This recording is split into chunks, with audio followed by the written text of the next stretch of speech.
Good. I thought we played well. I thought Samoa were fantastic. It was a good test match. A few too many points for me. I'm very defence orientated, but yeah, I thought Samoa were class. And how do you follow this performance, sorry? Really, really good. I thought in both games he's been outstanding. He's a credit to the Dolphins and the NRL, and I'm just glad he's English. Do you think he has been the outstanding performer for you guys over the fortnight? Yeah. He's trained well. He's had a bit of a personal problem this week and missed a session, and come back and just perform like that. He's a credit. Very easy to coach. Anyone else? I mean, George again. Anyone else jump out as standout performance today? I thought our bench was good. I thought Morgan Knowles off the bench, Mike McMeekin, Tomo. I thought they all give us a lift when we needed it. We were a bit off at times, but overall, I thought our bench was superb. 65 minutes, I think Junior played on debut as well in the back row. How did you rate him? I couldn't wait to get off because he was absolutely brought it to us. I thought he was there. I thought he did a good job. It's a big step up from Super League, and I'll not repeat the words he said to me, but he was shocked at the speed and the quality of lines, what he has to defend and all that sort of thing. So he'll learn a good lesson there, Junior. And I thought he did some really good things. He's a credit.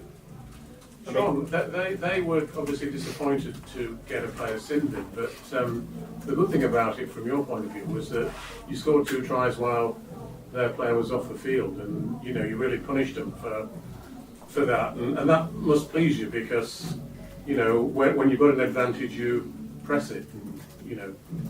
Yeah, of course. And, it was the referee saw it as a Simbin. Didn't see Victor Alders as a Simbin when he got it from behind, but.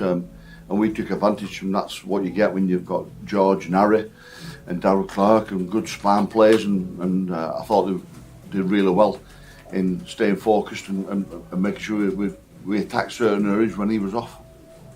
Shaun, for 2-0 this year, 3-0 last year, it's an ideal message ahead of what seemingly lies ahead next year, isn't it?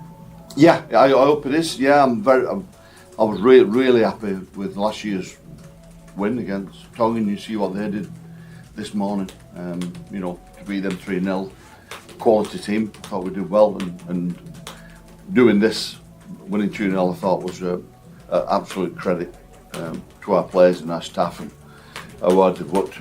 Bear in mind, Samoa have had a lot more time on the field than what we have, but you couldn't tell the way we played. I thought we some fantastic rugby, especially in the first test. You said last week that wouldn't trouble us, that performance wouldn't trouble Australia. Would this one stepped up and troubled Australia? I don't think so, and Ben will say the same from Samoa. With there's areas where we need to get better. We know what we're capable of inside the group, the bubble, and we know we need to improve. No doubt about that. Given the scale of the challenge next year with them likely coming here. Have you got any idea yet about what 25 looks like in the run-up to it? I think you spoke this week about a meaningful mid-season window. Are you hopeful you'll get as much time as you would like with the players throughout 25? Yeah, I have, and I've had loads of messages from Super League clubs, and they all support the international calendar and whatever happens in the mid-season. They know how important this Ashes series at home. It needs to be well supported. It needs to be 3 fantastic games, which I'm sure it will. And but everybody's done a great job in Oral Commercial, RFL, to get these games on and make sure that the Ashes goes on, and I'm sure the mid-season break will be used to make sure we're ready, and we need to take advantage of that and make sure we do. Is it locked in yet what you're going to be doing mid-season, or is it still up in the air? It's not. Aaron's still up in the air, okay. And I'd like to have a camp. I'd like to have a tough game, and I'd like to do a few things I like, but what I get might be a different thing. There's been a lot of talk about Yorkshire, Lancashire coming back next year, Shaun, potentially to replace the France game. What's your take on the prospect of that? I'd love that.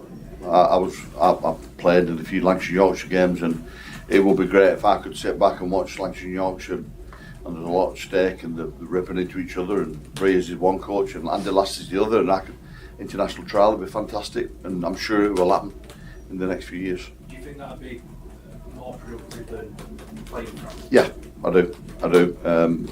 Without a shadow of a doubt, and if we get a really good top flight sponsor to make sure it's a big deal. When you look at State of Origin back in '79, would it be? I don't know, 80. There was a couple of thousand at Sydney and a lot more in Brisbane, and they've stuck at it. And looking at now, it's a worldwide success. So we need to start somewhere, and I think this year and next year will be fantastic. Is that the way for it to be beneficial to you with camps as well? I don't know logistically exactly how that looks like.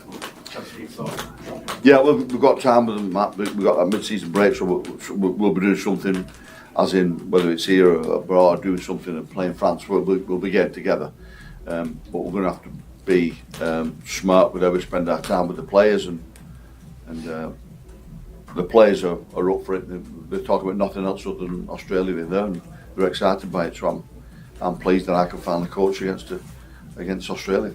Shaun, you said you found out on Monday morning about the rumours, or what about the players? How did they find out? They would read it online, and has it been discussed in camp? You said it has, amongst themselves, but did you speak to them about an Ashes here next year? Yeah, I spoke to them. I talked about standards. I just spoke about it again about moving forward in every Super League game, but every one of them players playing. There's an English standard what we need to be at to give ourselves a chance of beating a team like Australia or New Zealand, and there's no point out from it. We need to be better. Shaun, there's been a lot of talk about next year needing to be a spectacle. Where would you like to see the games played? All three in Wigan. That'd be good. Yeah. Wigan St Pat's. Yeah. I've not really thought about it. We've got that many potential. Bolton, Adults 25, Wigan 25, Bolton 28. Ellen Road's are good. I've had some really good times at Ellen Road, and I'm sure they'll pick a really, really good. Well, all three will be really good venues, and the atmosphere is good. They've not been here for 20 years, and you look at the superstars they have. We've got our own superstars, so it's going to be fantastic. Wherever the games are played, it needs to be full, doesn't it? Yeah. How important are wins like today and performances like today for get bums on seats next year? Yeah, massive. And you see at the end of the game, and you've got Herbie Farnworth and Victor Radley walk around, and all the fans are there, and there's a spirit building. And I remember years ago going to Wembley, watching Great Britain playing. There's tens of thousands, and the atmosphere is fantastic. We want them towns back. We want, I want to play Australia. I want 50, 60,000 on and baying for the blood and good atmosphere, and we're all patriotic, and that's what I want, and I'd love to be able to coach in a game like that.